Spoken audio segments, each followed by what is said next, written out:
Hello students, good morning to all of you. Once again I am live now and today we will discuss the Beehive chapter 2nd, the sound of music. We are discussing the part 1 of this chapter, para 7. In this chapter we are reading about Evelyn Glennie, how Evelyn Glennie faced difficulties in her life and how she become successful in her life. Now we start para 7.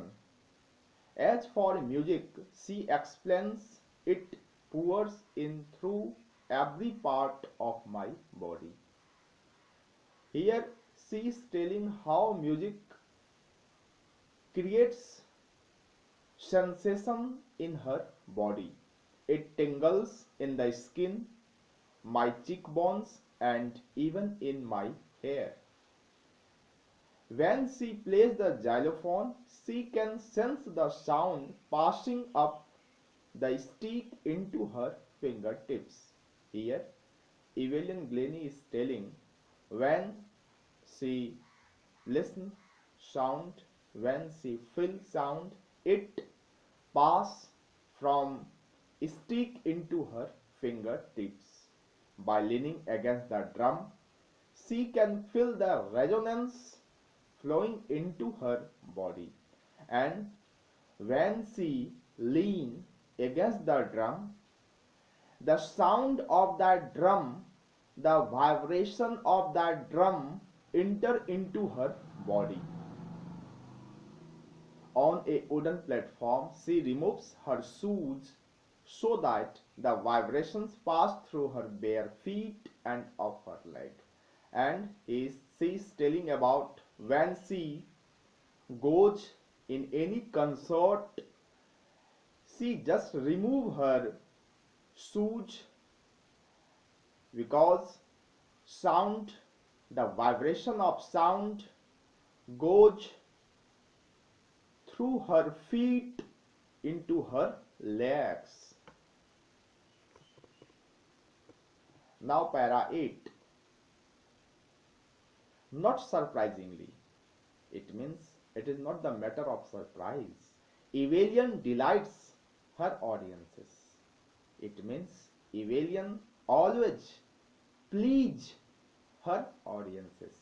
In 1991, she was presented with the Royal Philharmonic Society's prestigious Soloist of the Year award.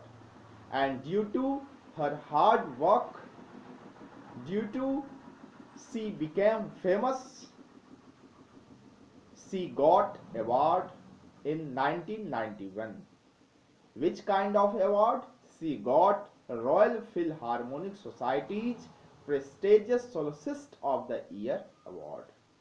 Says master percussionist James Blade, God may have taken her hearing, but he has given her back something extraordinary.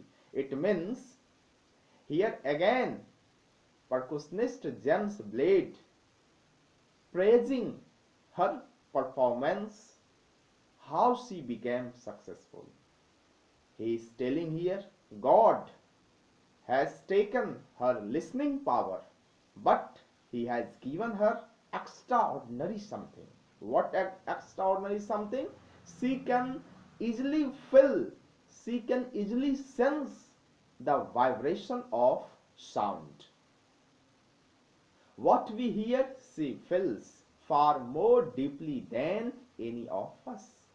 That is why she expresses music so beautifully. Here, author is telling what we listen, what we hear, she feels. She just sense of that sound, and through this, she can easily express music so beautifully. Para 9. Evelyn confesses that she is something of a workaholic. Here, Evelyn force to all of us. She never stay without work. She needs work. She can't stay without work. I have just got to work, often harder than classical musicians. But see, but the rewards are enormous. Apart from the regular concert, Evelian also gives free concert in prisons and hospitals. Here, Evelian is telling about her general concert. Despite general concert, she also gives free concert to whom? She gives free concert to hospitals. She gives free concert to prisons. And she also gives high priority to classes for young musicians and those who want to learn music, those young aspirant wants to learn music. She gives highly value to that classes.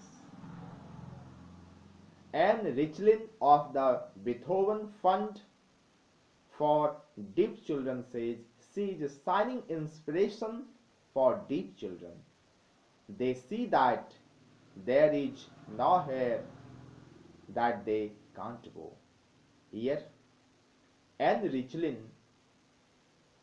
who is the member of Beethoven Fund, she is telling here those who want to go up, they can easily go.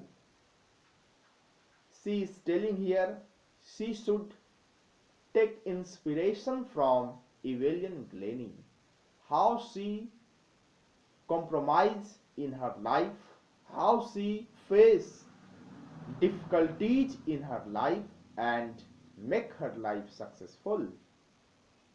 Now para 10. Evelyn Glennie has already accomplished more than most people twice her age. It means Evelyn Glennie has achieved many more things that double of her age people can't get like her award. She has brought percussion to the front of the orchestra. Here author is telling percussion, that means playing drum. She brought it in front of the orchestra and demonstrated that it can be very moving. She has given inspiration to those who are handicapped. Yes, author is telling who are handicapped, who are physical disabilities. They just live their life. They don't want to do something more in their life. Here author is telling to those people they should learn from Evelyn Glennie. Despite disabled, Evelyn got successful in her life. If she can do it, I can. Not the least, she has given enormous pleasure to millions. Here author is telling to all of us, she has done a lot of work to please the millions of people. Here author telling to all of us, we should inspire from Evelyn Glennie how she faced dangers, how she faced difficulties in her life. Now students, now we solve the question answer of this chapter. Question answer first. Answer these questions in a few words or a couple of sentences each. How old was Evelyn when she went to Royal Academy of Music? So, Evelyn was 17 years old when she went to the Royal Academy of Music in London. Question second. When was her deafness first noticed? And when was it confirmed? Her deafness was first noticed when she was 8 years old, and when she turned 11, her deafness was confirmed. Now, question second. Who helped her to continue with music? What did he do and say? Percussionist Ron Forbes helped her to continue with music. He began by tuning two large drums to different notes. He asked Evelyn not to listen through her ears but to try and sense the sound in some other manner.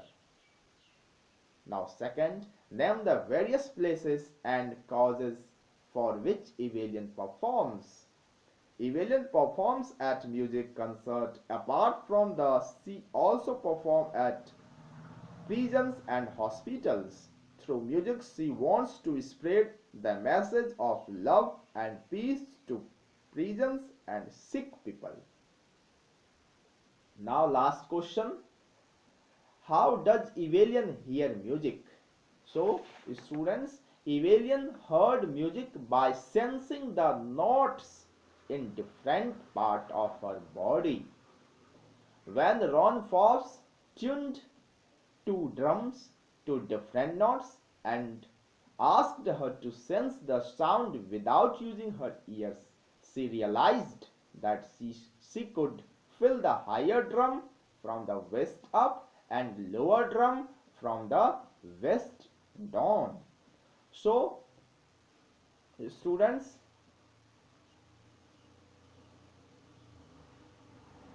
we learn a lot of things in this lesson, and in our further class we will take another part to the Sehnai of Bismillah Khan.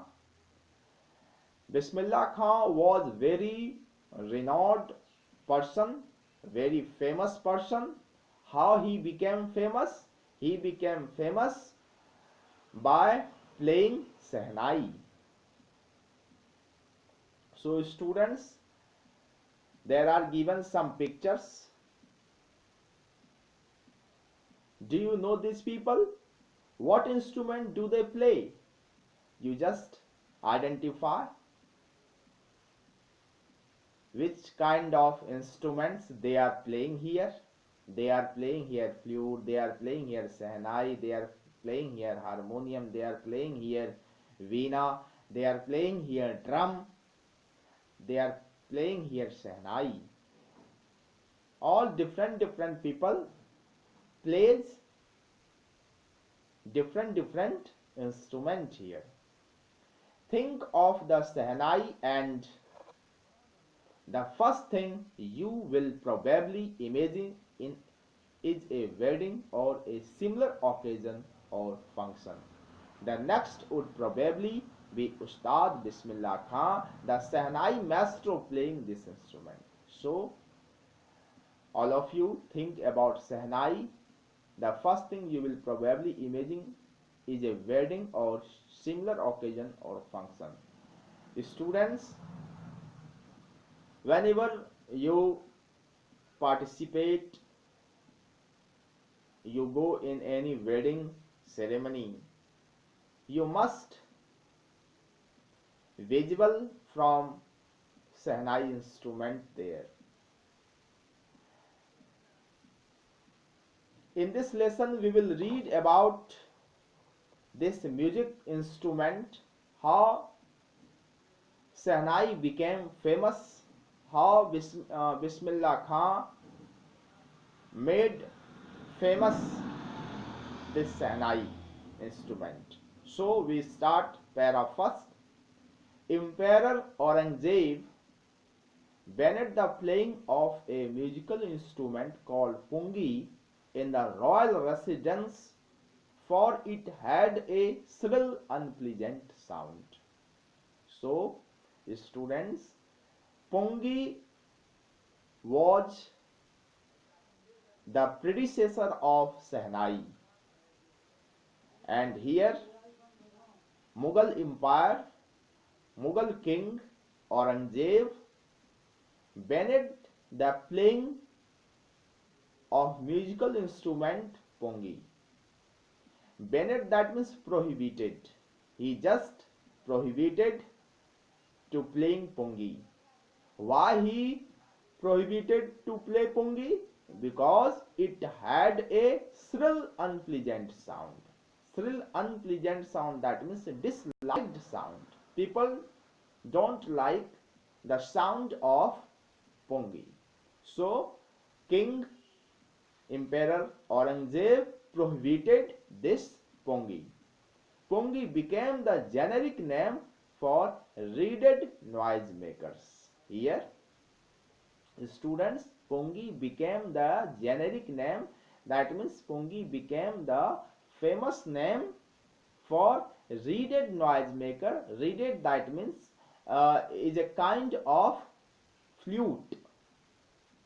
Few had thought that it would one day be revived, but some person think one day must come that once again this pongi come in life. A barber of a family of professional musicians who had access to the royal palace decided to improve the tonal quality of pongi. A barber, everybody know about barber. A barber of a family of a professional musician. One barber from a professional, his family already in music field, who had access to the royal palace, who already work in royal palace, decided he decided to improve the tonal quality of pongi. Tonal quality of pongi, that means the sound of pongi. He chose a pipe with a natural hollow stem that was longer and broader than the pongi.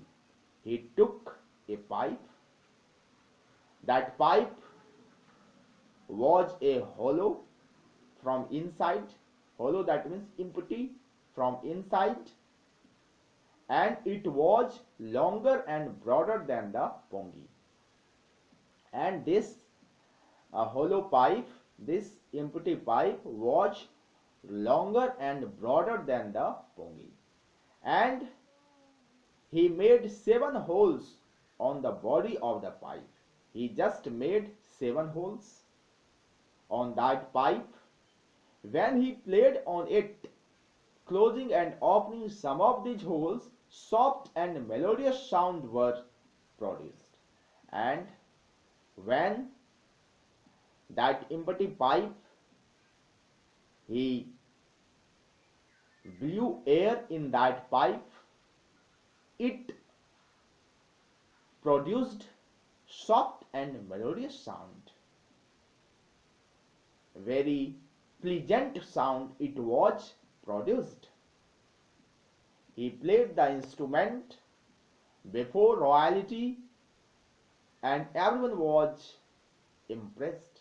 And when he played this hollow pipe, everyone became impressed from this pleasant sound. The instrument, so different from the pongi, had to be given a new name. And that instrument, that hollow pipe, was given a new name. What new name is given? And it was different from pongi. That's why it was given a new name. As the story goes, since it was first played in the Shah chamber and was played by a Nai, the instrument was named the Sehnai. So students, you just notice here how this instrument was named Sehnai. It was named Sehnai because it was first played in Shah chamber. It was first played Shah Chamber, and who played this? It was first played by Nai. So it was first played in Shah Chamber. It was played by Nai. That's why this instrument was called Sehnai.